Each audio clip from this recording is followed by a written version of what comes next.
There are two wire of same material and same length while the diameter of the second wire is 2 times the diameter of the first wire.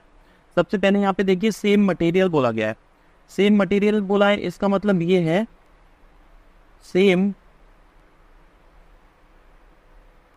Material से मतलब ये हो गया कि Young's modulus दोनों ही material के same हैं। तो मैंने y1 is equals to y2 is equals to y मैंने मान लिया। आगे दिया हुआ है सेम लेंथ, सेम लेंथ से मतलब ये हो गया same length L1 is equals to L2 is equals to L consider कर लिया। While the diameter of the second wire, suppose first wire के लिए डायमीटर मैंने मान लिया, फर्स्ट वायर इसके लिए मैंने diameter D1 is equals to D मान लिया। तो सेकेंड वायर के लिए कितना हो जाएगा, सेकेंड वायर के लिए हो जाएगा diameter D2 is equals to 2D। Okay, आगे दिया हुआ है then the ratio of extension produced in the wires by applying same load, load apply उसने बोला हुआ है सेम है, सेम लोड, सेम लोड से मतलब हो गया कि F1 is equals to F2 is equals to F मैंने कंसिडर कर लिया। अपन को डिटरमाइन क्या करना है, एक्सटेंशन प्रोड्यूस अपन को डिटरमाइन करना है, एक्सटेंशन कितना है। मैं अप्लाई कर रहा हूं हुक्स लॉ,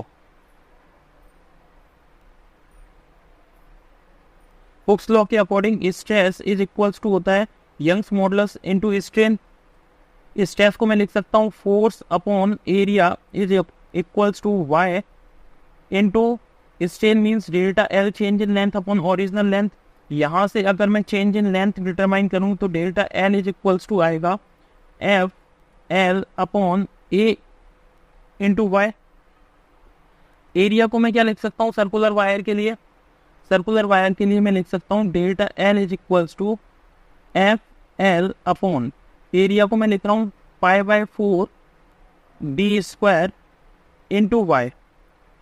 यहाँ से 4FL upon pi D square into Y.